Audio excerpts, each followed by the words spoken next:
Because of Donald Trump, many of us are suddenly Googling Greenland, trying to figure out where the heck it is, if it's a country, and goodness, whether it's for sale and if the U.S. should try to buy it.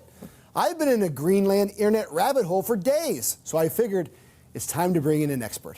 And we're joined by Professor Mary Thompson-Jones of the U.S. Naval College and author of the forthcoming book, so appropriate, America in the Arctic, for some answers. Professor, thank you so much for joining us. Thank you so much for having me.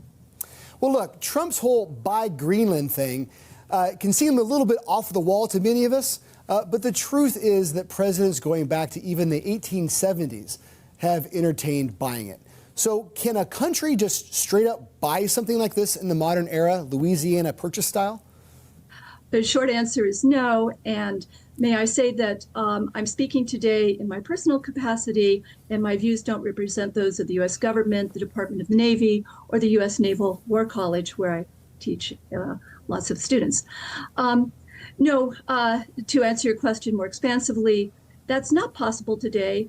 But what is possible, and what is kind of interesting about this, is that it's opened a discussion about the relationship, the long-standing relationship the United States has had with Greenland, which I'm fascinated to go into more detail about. Well, let's do it. Tell me about the long-standing relationship between the two areas. Well, as you and others have pointed out, Trump is not the first president. He's, in fact, the fifth president. And as you know, this is his second foray into this. He originally raised this in his first term in 2019. This dates all the way back to Seward, Secretary of State William Seward, who wanted to include Greenland with the Alaska Purchase. The Senate had other ideas, so that idea was tabled. It happened again with President Wilson and his Secretary of State, Robert Lansing. They went after the Danish Virgin Islands instead. They were worried about the newly opened Panama Canal and the threat from German U-boats. It surfaced again with FDR. Another war brought that to the forefront, and then finally with President Truman, as you mentioned in your column. Yeah, okay, so first of all, I want to back up. Why can't the United States just buy this in the modern era? You said flatly no. Why is no the answer? Well, we subscribe to international law and the principle of self-determination. There is no indication from the 56,000 Greenlandic people that they're interested in being bought or sold. In fact, we discussed this fairly thoroughly in 2019, and many international law scholars pointed out that it's no longer possible in this day and age to buy and sell swaths of territory, and the role of the people who inhabit the territory is crucial. So those days have come and gone, but that doesn't mean that the United States shouldn't explore how to deepen our relationship with Greenland. And there are lots of interesting ways that we can do that. And for that, I think Trump deserves some credit for raising, the idea of, well, what ought to we be doing with Greenland, and what opportunities might there be?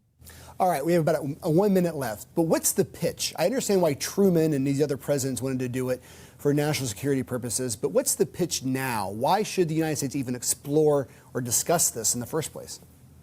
What's changed here is global warming. The natural environment of Greenland has changed. The waters are thawing, parts of the land are thawing. It's not necessarily good news, but it means that the rare earth minerals and other natural resources are available for exploitation. As Greenlanders themselves have said, we're not for sale, but we're open for business. And United States entrepreneurs ought to be looking at this in conjunction with Greenlandic people. We also ought to be holistic about our relationship. We recently reopened our consulate in Nuuk, the capital of Greenland. We're exercising a lot of soft diplomacy with Greenlandic universities and community organizations.